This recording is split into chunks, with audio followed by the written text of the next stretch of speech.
नमस्कार छात्रों, मैं सुनील आचार्य। स्वागत है आपका एक ही कैंपस में।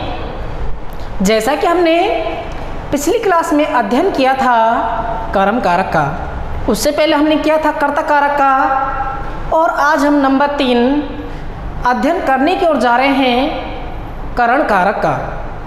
तो सबसे पहले हमने सर्वप्रथम कर्ता कारक का अध्ययन किया था, जिसमें केवल कर्ता ही प्रधान था। उसके बाद नंबर 2 हमने जो अध्ययन किया था कर्म कारक का, जिसमें कर्ता था जो कर्म पर प्रधान था। और आज हम बात कर रहे हैं नंबर 3 है हमारा करण कारक, जिसमें कर्ता और कर्म दोनों प्रधान होते हैं कि कर्ता क्या कर्म कर रहा है, इसी चीज पर विशेष करके ध्यान दिया जाता है। तो सर्वप्रथम जब हम नंबर 3 बात कर रहे हैं करण कारक की, तो हमें विभक्ति भी तीसरी का ही प्रयोग करना है, क्योंकि कर्ता कारक पढ़ा था नंबर 1 पे था, हमने प्रथम विभक्ति का प्रयोग किया। नंबर 2 हमने अध्ययन किया था कर्म कारक का, जिसमें हमने विभक्ति का प्रयोग किया था द्वितीय का। और आज हम जब नंबर 3 करण कारक का अध्ययन कर रहे हैं, तो विभक्ति का भी तृतीय का ही प्रयोग होगा। तो यह चीज तो मैं आपको कारक प्रारंभ किए थे उसी टाइम से बताता आ रहा हूँ कि कारक हैं जो केवल व्यक्तियों पर ही डिपेंड होते हैं, अर्थात जो कारक हैं व्यक्तियों पर ही निर्भर होते हैं, और ये हमें क्रम से याद करनी होती हैं। राम का रूप यदि हमें याद हो जाता है तो व्यक्तियों में हमें कहीं भी किसी प्रकार की कोई समस्या नहीं आती है। तो सर्वप्रथम हमें करण कारक की परिभाषा को देख लेते हैं।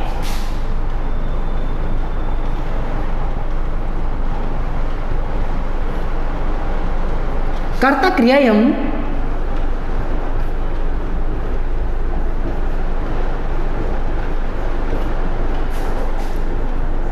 ये सारोधिकम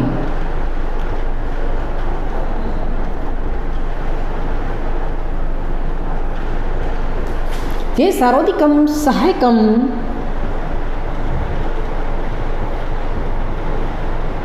भवति।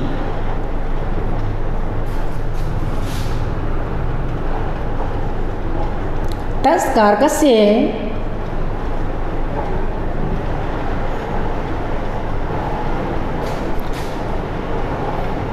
करण कारक भवति।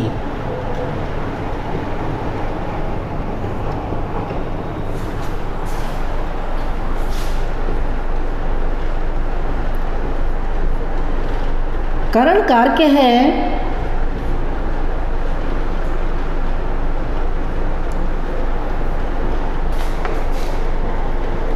तृतीय व्यक्ति भवति।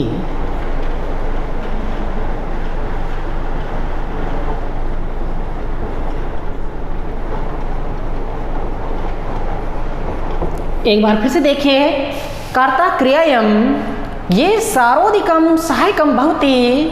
तस् कारकस्य है करण कारक भवति। करण कारक है तृतीय व्यक्ति भवति। अर्थात कर्ता क्रियायाम अर्थात कर्ता क्रिया के द्वारा ये सारोधिकम जिसमें सबसे अधिक सहायक भवति सहायक होता है। कर्ता क्रिया के द्वारा जिसमें सबसे अधिक सहायक होता है, तस् कारक से उस कारक में करण कारक भवति करण कारक होता है। कर्ता क्रिया के द्वारा जिसमें सबसे अधिक सहायक होता है या सहायता प्रदान करता है, उस कारक में करण कारक होता है। करण कारक है तृतीय व्यक्ति भवति। करण कारक में तीसरी व्यक्ति होती है या लगती है। तो यह तो अपनी हुई सामान्य सी बात परिभाषा की। उसके बाद बात करते हैं कि किस प्रकार से लगती है। तो आपने राम का रूप पढ़ा होगा, राम की तृतीय व्यक्ति होती है रामेण। तो हमें एक वचन की बात हो रही है तो रामेण, इस प्रकार से एक वचन में व्यक्ति लगा देनी है। यदि द्विवचन की बात होती है तो रामाभ्याम, और बहुवचन की बात होती है तो रामई। तो इसी प्रकार से हमें नाम कोई भी क्यों ना हो, व्यक्ति का प्रयोग उसी प्रकार से करना होता है। तो सर्वप्रथम मैं सूत्र ले रहा हूँ साधकतमम करणम।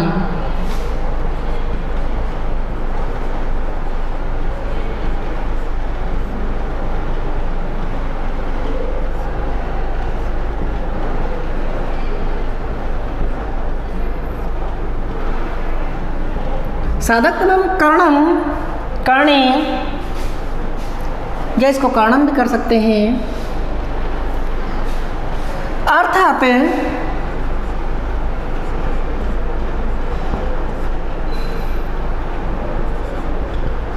इसमें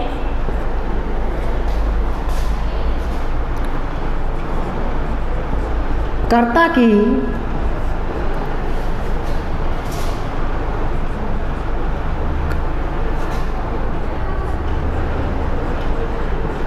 की सहायता ली जाती है।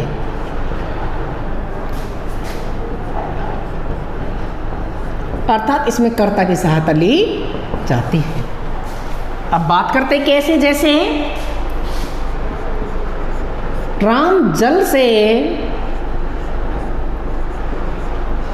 मुंह धोता है,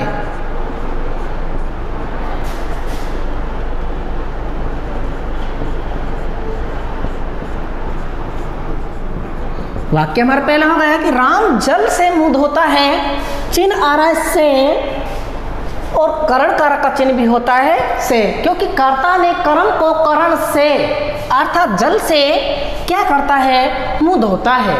अब जो राम है यह हमारे पास में कर्ता हो गया, क्या कर रहा है, जल से क्या कर रहा है, मुंह धोता है। कर्म क्या हो रहा है, मुंह धोना। तो यहाँ राम है जो कर्ता पर प्रधान, जो राम कर्ता हो गया, यहाँ कर्म पर प्रधान है। और चिन्ह से भी हमें पता लग रहा है कि हमारे पास में क्या आ रहा है, जल से अर्थात से आ रहा है। जब राम मुंह को धो रहा है तो सहायता किसकी ले रहा है, जल की ले रहा है, क्योंकि बिना जल के मुंह ही नहीं धो सकता। यदि हम वाक्य बनाए राम मुंह धोता है, कुछ भी करता है, लेकिन यहाँ किससे धोता है, कोई कर्म प्रधान नहीं है। तो सबसे पहले राम का एक वचन में राम है, जल से व्यक्ति तृतीय लगा देने, जैसे राम की रामेण, जल की जलेन। क्या करता है, मुंह धोता है, मुखम धोता है, प्रक्षाल्यति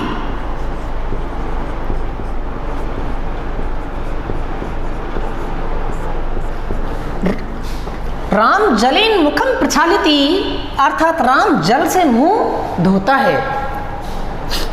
उसी प्रकार से बात करते हैं कि राजेश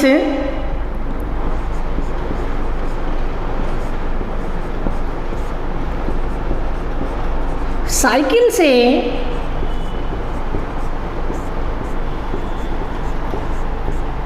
विद्यालय आता है।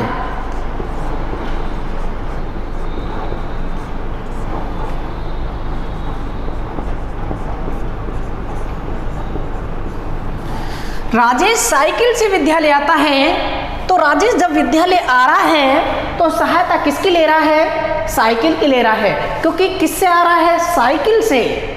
चिन्ह आ रहा है से अर्थात करण से अर्थात साइकिल से, तो व्यक्ति हमें जहां पर चिन्ह आता है वहीं पर लगानी होती है। अब साइकिल के साथ में चिन्ह आ रहा है से, तो हमें तृतीय व्यक्ति का प्रयोग कर देना है। तो राजेश का तो राजेश ही हो जाएगा, प्रथम व्यक्ति में हो जाएगा राजेश से। साइकिल से द्विचक्री, साइकिल को हम द्विचक्री का कहते हैं, परंतु राम की रामेण तृतीय व्यक्ति एक वचन में रामेण होता है, तो साइकिल का हो जाएगा द्विचक्री केन।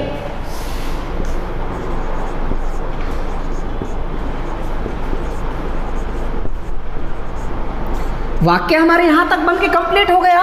बच गया विद्यालय। कर्म क्या हो रहा है, विद्यालय आना। जब कर्म हो रहा है तो कर्म में द्वितीय अर्थात विद्यालयम।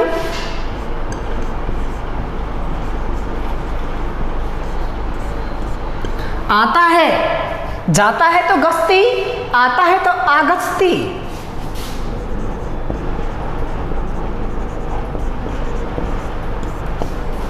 इस प्रकार से हमें जो साधकतम कर्णम सूत्र है उसके अनुसार वाक्यों को पहचानना होता है। केवल इसमें साधारण ही वाक्य आते हैं, क्योंकि जो कर्ता होता है केवल कर्म पर प्रधान होता है कि कर्म क्या कर रहा है। जैसे कर्म क्या हो रहा है, यहाँ देखिए राम जल से मुंह धोता है। जब राम जल से मुंह धो रहा है तो सहायता किसकी ले रहा है, मुंह जल की ले रहा है। और नीचे वाले वाक्य में देखिए, जैसे राजेश साइकिल से विद्यालय आता है, जब राजेश विद्यालय आ रहा है तो किसकी सहायता ले रहा है, साइकिल की ले रहा है। उसके बाद हम बात करते हैं नंबर 2,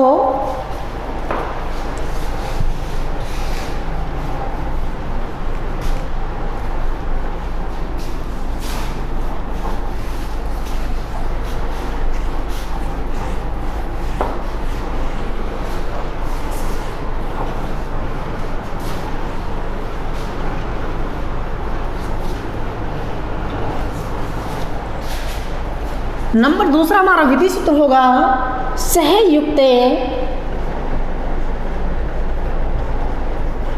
अप्रधाने।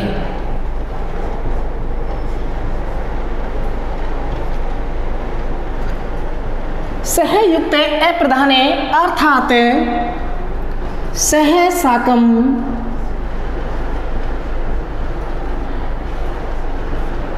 समम सार्धम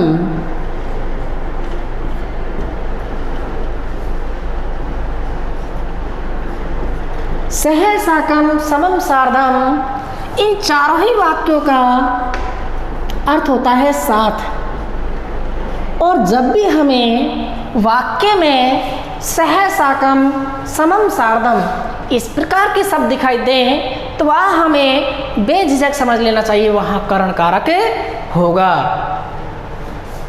क्योंकि सह का अर्थ भी साथ होता है, साकम का अर्थ भी साथ होता है, समम का अर्थ भी साथ होता है, सार्धम का अर्थ भी साथ होता है।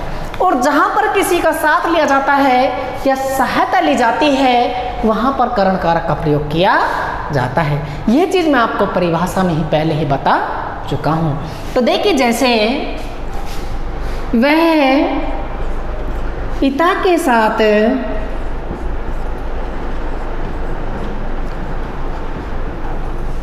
जयपुर जाता है,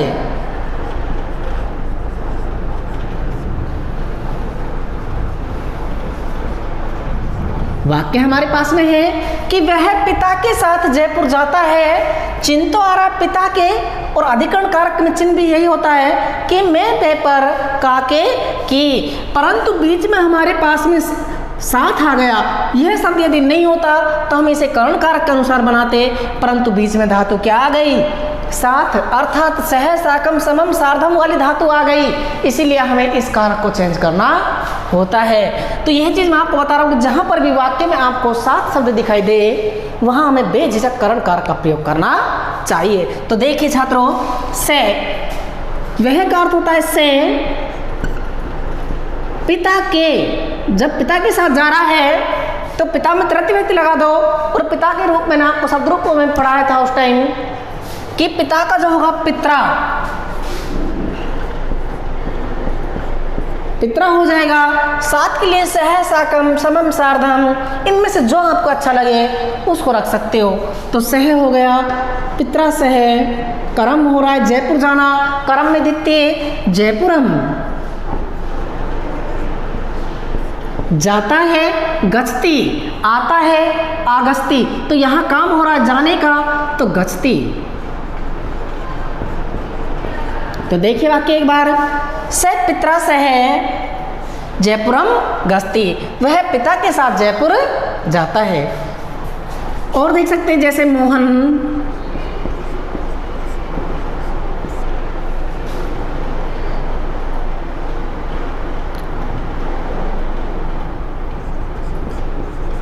भाई के साथ घूमने जाता है।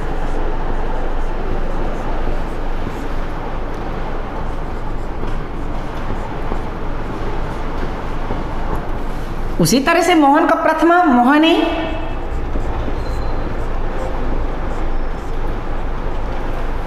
भाई के भ्रात्रा, साथ जो भी अच्छा लगे, साकम समम सार्धम, चलो सार्धम लगा देते हैं यहाँ। घूमने, कर्म हो रहा है घूमने का, भ्रमणम, जाता है गच्छति, सामान्य सी बात है। वाक्य बन गया मोहन भ्रात्रा सार्धम भ्रमणम गच्छति, अर्थात मोहन भाई के साथ घूमने जाता है। अब वहाँ एग्जाम में आपसे इस प्रकार से पूछा जाता है कि प्रश्न अपना बन के आ जाता है जैसे वह पिता के से पितरा से है जयपुरम गस्ती, पितरा के नीचे आपको रेखा खींच के देगा और रेखांकित पद में आपसे वहाँ व्यक्ति पूछेगा, तो वहाँ आपको बताना है कि पितरा में वहाँ आपको ऑप्शन में देगा जैसे चतुर्थी,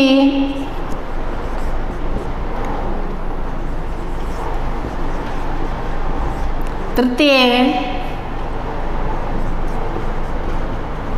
पंचमी, द्वितीय। तो वहाँ आपको देखना है कि पितरा इसमें कौन सी व्यक्ति लगी हुई है। यदि व्यक्ति से भी पता नहीं लग रहा, यदि रूप ध्यान ना हो, तो अपन सह शब्द से पता लग सकता है कि हमने करण कारक में सह, साकम, समम, सार्धम इस प्रकार के शब्द पढ़े थे, तो वहाँ से भी हम पता लगा सकते हैं। तो हम डायरेक्ट भर देते हैं यहाँ बी ऑप्शन, अर्थात तृतीय व्यक्ति।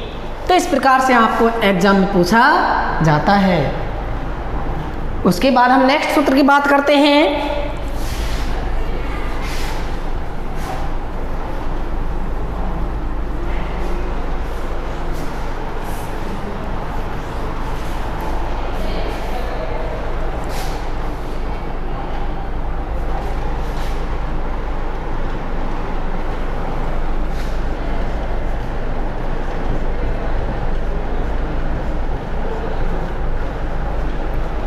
येन अंग विकारे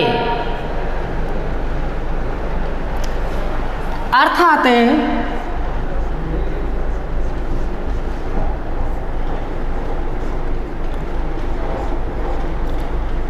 अंगों के विकार में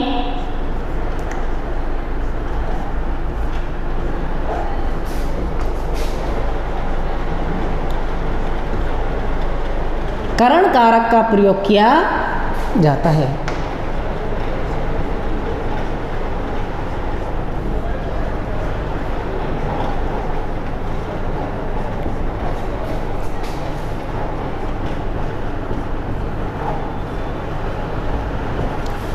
अंगों के विकार में करण कारक का प्रयोग किया जाता है। जहां पर भी हमें अंगों में किसी प्रकार का कोई दोष दिखाई देता है, कोई विकार दिखाई देता है, वहां हमें करण कारक का प्रयोग किया जाता है। तो यह चीज़ भी हमें ध्यान में रखना होता है कि जहाँ पर भी हमें हाथ में, पैर में, कान में, आँख में, नाक में, मुँह में जो भी कोई आपको दोष दिखाई देता है, वहाँ हमें करण कारक का प्रयोग किया जाता है।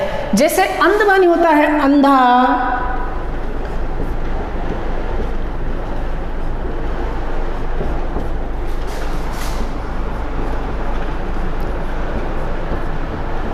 बधिर माने होता है बहरा,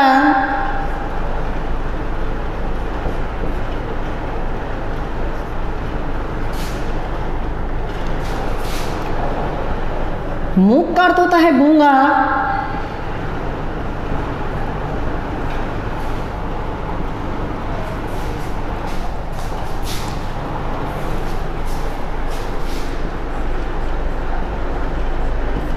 खंज माने होता है लंगड़ा,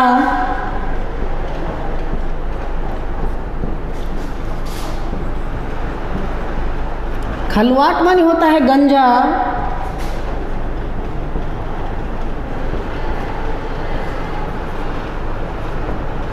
या टटला।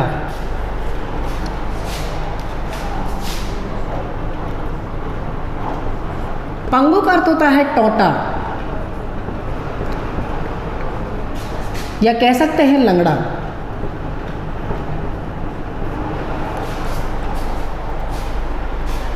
जहाँ पर भी हमें अंध माने होता है अंधा, बधिर माने होता है बहरा, मूक माने होता है गूंगा, खंज माने होता है लंगड़ा, खलवाट का अर्थ होता है गंजा या टटला, पंगु का अर्थ होता है टोटा या लंगड़ा। जहाँ पर भी आपको इस प्रकार के शब्द दिखाई दे वाक्य के अंदर, तो वहाँ हमें समझ लेना चाहिए कि यहाँ हमें करण कारक का ही प्रयोग करना होता है। तो इस चीज़ से हमें वहाँ पहचान हो जाती है। उसके बावजूद भी हमें वहाँ करण कारक का चिन्ह दिखाई देता है। करण कारक के चिन्ह से तो हम फिर भी धोखा खा सकते हैं, क्योंकि अपादान कारक का जो चिन्ह होता है वे भी सही होता है, और जो हमारा करण कारक है इसका चिन्ह भी सही होता है। परंतु हमारे हर कारक में, प्रत्येक कारक में धातुएं अलग अलग दी गई हैं। ऐसा तो आपने देखा ही होगा कि जो आपने कर्ता कारक में जो धातु पढ़ी हैं वे कर्म कारक में आपको देखने को नहीं मिलती हैं। कर्म कारक की धातुएं आपको करण कारक में देखने को नहीं मिलती। उसी प्रकार से करण कारक की धातु आपको संप्रदान कारक में नहीं मिलेंगी। उसी प्रकार से संप्रदान कारक की आपको अपादान में नहीं मिलेंगी और अपादान की आपको अधिकरण कारक में नहीं मिलेंगे, क्योंकि हर कारक की हर धातुएं अलग अलग डिपेंड करती हैं। तो देखिए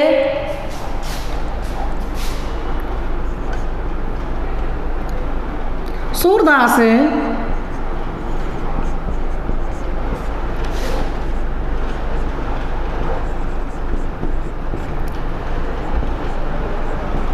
आंखों से अंधा था। अब देखिए सूरदास आंखों से अंधा था। अब यहाँ बात हो रही है कि द्विवचन की। अब आंख बहुवचन में तो होती नहीं, आंख दो ही होती है। हम इसको ऐसे कैसे नहीं कह ही नहीं सकते कि सूरदास आंखों से अंधा था। आंखों से, अब ये बहुवचन में तो है नहीं, क्योंकि न तो हाथ बहुवचन में होते हैं, नहीं पैर होते, नहीं आंख होती है, तो ये द्विवचन में है। चिनारा से पीछा गया अंधा, यहाँ पे विकार दिखाई दे रहा है, तो सूरदास के लिए सूरदास ही हो जाएगा।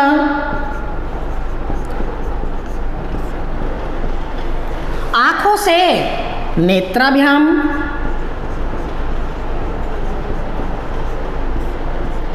अंधा था, अंधे आसीत,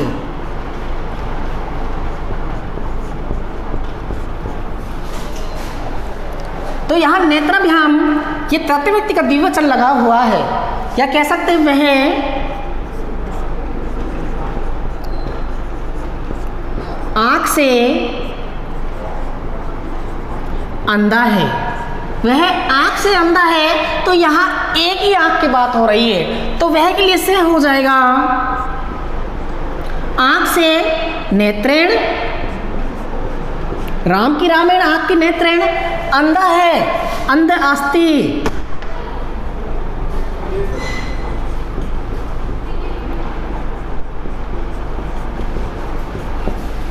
उसी प्रकार से मोहन कान से बहरा है। देखिए कान से यहाँ अंग हो गया, बहरा है, यहाँ पर उसका विकार हो गया, दोष हो गया कि मोहन है जो कान से क्या है, बहरा है। तो यहाँ अंगों में विकार बताया जा रहा है, कान हमारा अंग हो गया और यहाँ पे बहरा है जो एक विकार हो गया, एक दोष हो गई, एक बुराई भी कह सकते हैं, तो मोहन का मोहन ही हो जाएगा। कान से कर्णेन क्या है, बहरा है, बधिरे अस्ति।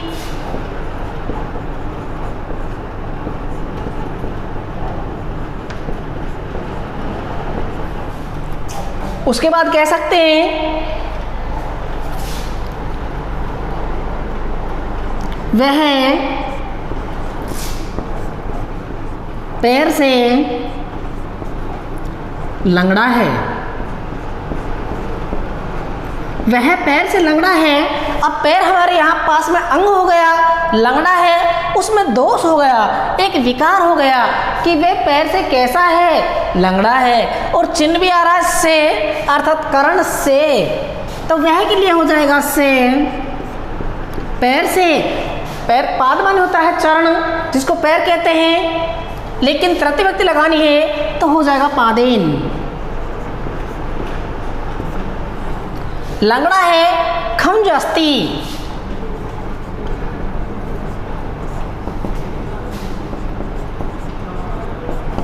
तो वहां पर आपको जैसे नेत्राभ्याम है, नेत्रेण है, कान कर्णेन है, पादेन है, तो यहाँ आपको राम की जैसे तृतीय होती है रामेण, इनमें सब में तृतीय व्यक्ति का प्रयोग हुआ है। तो आपको इसी प्रकार से इन तृतीय व्यक्तियों को प्लस में जो हमारे पास में जो धातु आई हुई है, इनको विशेष करके आपको ध्यान रखना है।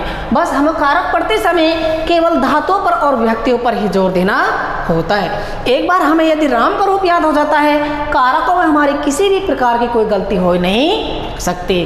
तो छात्रों, आपको इसी प्रकार से इन विभक्तियों पर विशेष करके ध्यान देना है और किसी प्रकार की आपको कोई समस्या आती है तो आप हमसे संपर्क करते रहना। और मैं जानता हूँ कि आपको इनमें किसी प्रकार की कोई समस्या खड़ी नहीं होगी। उसके बाद हम नेक्स्ट कारक की नेक्स्ट क्लास में बात करते हैं। धन्यवाद।